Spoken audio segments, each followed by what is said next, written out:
How's it going, YouTube? My name is Cypherfox, and so today we're gonna be talking about the new this is the new Eidolon Fusion. I was gonna cover this like yesterday, but like my fucking headphones are like shitting out, so I don't know. Maybe they're still doing it now, but who fucking knows? Anyway, but yeah, this is the new. They got a new fusion. It's probably the easiest one they can make, and probably so far I think the best one they've gotten.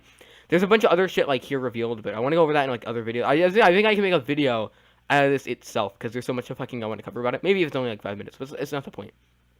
Anyway, so it's called Caligula the Eidolon Beast.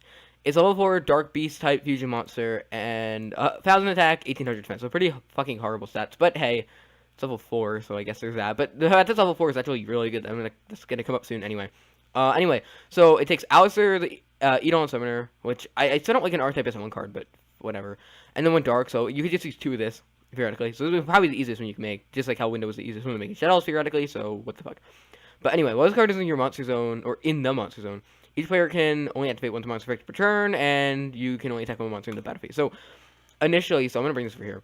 So initially what this card does, it's like Winda, but it's like for monster effects, if that makes any sense. And then it's also like, I think it's called like Dark Gate or some shit, I don't fucking know. But the main thing with this card is like, you have to imagine, like, you have to put it into perspective, like, for the deck itself, if you have them with these, if you have these two both on the field, like, they can only do one monster effect, and then, as long as you have a monster in your hand, you know, you'll just negate it with this, so, you know, and you just banish it, too, so, the monster and whatnot, so it's pretty good with this, but more importantly, like, what I want to look into, is, like, the decks you can actually kind of throw this into, like, you could, really, this is an instant fusion target, so you could, legitimately, any deck that could play, like, Call of the Hunter or Oasis, like, Cosmo, for instance, you could just play, like, a copy of Instant Fusion, put this in it, I don't know, let it die, and then on your opponent's turn, you just bring it back with, like, one of your calls or whatever. Or any really demise that can actually, really a demise that can do it, too. I know you can't do the turn you activate demise, but you still do it anyway. And then, looking at, like, the decks you can actually go against with this, like, I'm gonna try slowing down, because I think I'm going too fast. But anyway, looking at, like, some of the decks you can use against this, like, if you're playing Yang Zings, like, and they only get one monster effect that turn, like, that's pretty legitimate, because what if they have, because I know they have 9 branches, but 9 branches, you have to remember, can only, like, you can only, with 9 branches, it's only for, like, they still have to destroy the monster, and then the monster would have to trigger, well, it doesn't have to, but they probably would want to trigger it, I would guess. So, like, if you Raigeki, so what I'm saying is, like, you could, like, put this on your board, activate instant fusion, like, you activate instant fusion, you put this on the board, activate, like, Raigeki, and then even if they negate it, they're still going to destroy a monster and do the effect anyway, so you're still fine at that point. So, you know, so, honestly, I think the card's, like, amazing. Like, this card, you can play it, like, Performer Pals, you can play it in Cosmo, like, against, like, Burning Abyss, if you, like, get rid of their whole field with, like, something like that with this on board, and then, you know, they're instead of getting, like, the whole Dante and all that Beatrice shit, they're really not doing anything. And I think the better use of this card is, like, I don't know, let's say you're in, like, one of these matchups, so you can, like, use this, get this out, make, like, an Abyss Dweller or something like that. So they maybe in the own deck, so you have this on the board already, right? Because you're gonna, like, normal summon it, and you use the other materials, because you can just use, I don't know, whatever.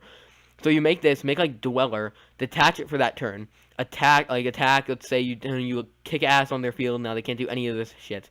And then, once their turn starts, you just activate Call of the Haunted, and you bring this thing right back. And now, like, they get one monster effect, and then you summon the Dweller. So it's pretty good. It also makes it, since it's also an instant fusion target in the main deck, if you're trying to build it around summoning this thing out, then, you know, it's literally instant fusion, and then the fusion in this guy, and you have this. So, or this one, no, this one, sorry, this one's, oh, wait, never mind then. Okay, this is just Eidolon Beast. It's not that easy, I'm sorry. But anyway, okay, we'll scratch that plan. But the point is, like, this card is really good. I think it's kind of, I'd probably say it's definitely better than this one, maybe even better than this one, just because this one's, like, the fact that it's so splashable, I think, is why this card could be really scary. And, like, yeah, like, you get all the other level 4, like, fusion monsters, so I gotta go monster, fusion, typed in effect, fusion, level 4, not type in Burning Abyss in the bar, and we search that. Like, see, like, besides for Norden, we don't have this card. It's pretty good, but we don't have this card. All these take, like, fucking, all the ones you see that have, like, effects take, like, the fucking Hairmosh and, you know, Legendary Dragon shit. And then you have, like, Rare Fish, we don't even have. And then, even seeing all these, they don't even have freaking effects. They're that old. And then these ones can only be summoned for, like, that horrible, like, GX card. So, this card has potential, I would say. Because it's not like, it's, like, I think with Winda, I think with Winda, if I'm not mistaken. I think Winda had to be properly fusion summoned first. Yeah, so this one had to be properly fusion summoned first. Well, this, I mean, Instant Fusion still counted for that, but it's not the point. But yeah, I just think this card in general is just like could be really devastating against certain decks, and I don't know. So that's just what I think about this card. I'm gonna cover the other stuff too. Sorry, I'm a little late on it, but it's my mic. It might even sound horrible in this video. I'm not even fucking sure. Anyway, like the video if you enjoyed, and subscribe if you haven't already. And I will see you guys in the next one. That's not the fucking OBS. Okay, see ya.